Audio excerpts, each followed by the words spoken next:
को चलते हुए, तो ये सबको जानकारी है इस बात की। और मैं तो धन्यवाद या आप लोग मतलब एक एहसान मानती हूँ केंद्र सरकार का, जो अपनी जिद पर अड़ी हुई है और इतने दिन बीत गए जिससे क्या है जन जन में जागृति आ गई कि हमारे साथ, किसानों के साथ, आम जनता के साथ कितना गलत हो रहा है। अगर इसको 2 दिन में, 10 दिन में, 5 दिन में, क्योंकि वो अड़ने वाले नहीं थे, होल्ड पे रखते कानूनों को, लेकिन किसान आंदोलन करना सीखो ना, तो कोई किसानों से सीखो। जो भी उन्होंने, जो किसान अपनी बात पे अड़े रहे, तो इससे क्या है कि सारी पब्लिक में अब जागरूकता आ गई कि किसानों के साथ कितना अन्याय होने वाला था। और मैं इसलिए इस कृषि आंदोलन की, कृषि के बारे में, कृषि क्षेत्र के बारे में इसलिए मैं बात कर रही हूँ। ये कोई जाति से, वर्ग से, धर्म से संबंधित नहीं है, ना राजनीति से संबंधित है, और ये क्षेत्र ना किसानों से भी संबंधित नहीं है, ये आम जनता से भी संबंधित है।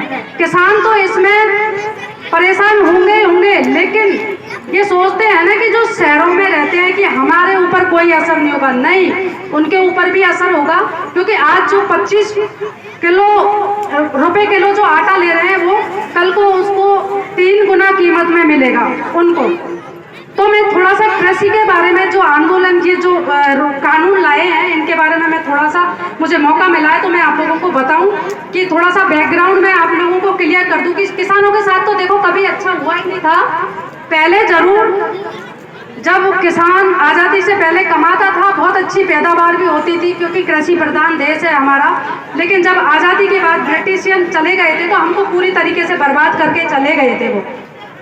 तो आप सब लोगों को, काफ़ी लोगों को तो ये जानकारी होगी कि पहले जो जमींदार हुआ करते थे, उनसे हम लोन लेते थे, तो लोन नहीं चुका पाते थे, तो वो बहुत तरीके से, बहुत बुरी तरीके से शोषण करता था किसान का। तो धीरे धीरे इन चीज़ों में थोड़ा सा अवेयरनेस बढ़ी। सरकार ने सोचा कि क्यों ना किसानों को इतना परेशान है, तो इनको रिझाने के लिए कुछ चीज़ें बनाया जाए। तो उन्होंने एक मार्केट एरियाज बना दिए जिन पर किसान जाकर अपनी उपज बेच सकता है। लेकिन वहाँ पर भी जो कुछ उनको परेशानियाँ आने लगी, जो मिडिल मैन, जो आड़तिया हैं, वो भी उन लोगों के साथ चीटिंग करने लगे। तो फिर धीरे धीरे उसमें एमएसपी को भी जोड़ा गया। एमएसपी मतलब सरकारी खरीद की, इससे कम किसानों की उपज को कोई खरीदेगा नहीं। सरकार ने 23 फसलों पर एमएसपी लागू किया, लेकिन सिर्फ और सिर्फ 2 फसलें, गेहूं और चावल पर ही वो अपनी खरीदते थे मतलब किसानों से सरकार।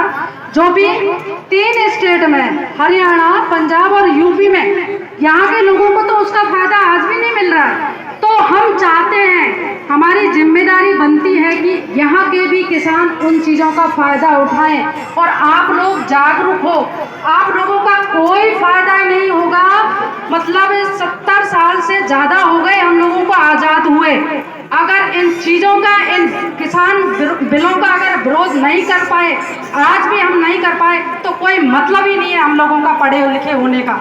और आप लोगों ने आपके बच्चों को पढ़ाया, हमें पढ़ाया है, तो हमें इतनी जानकारी तो हो गई कि हाँ, कुछ तो गलत हो रहा है किसानों के साथ, आम जनता के साथ। तो हमारी भी जिम्मेदारी बनती है कि हम लोगों को जाकर के जागरूक करें।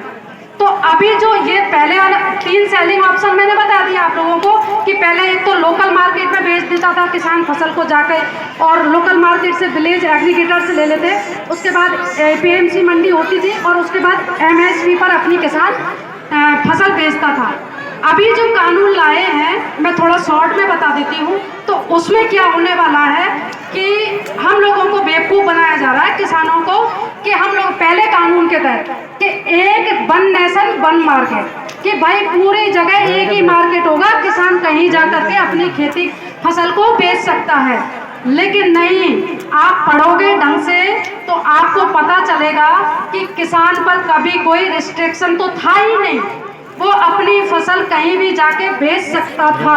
केवल जो मिडिल मैन होते थे ना, अड़ातिया, जो लाइसेंसदारी होते थे, वो अपनी फसल या खरीद नहीं सकता था एक स्टेट से दूसरी स्टेट।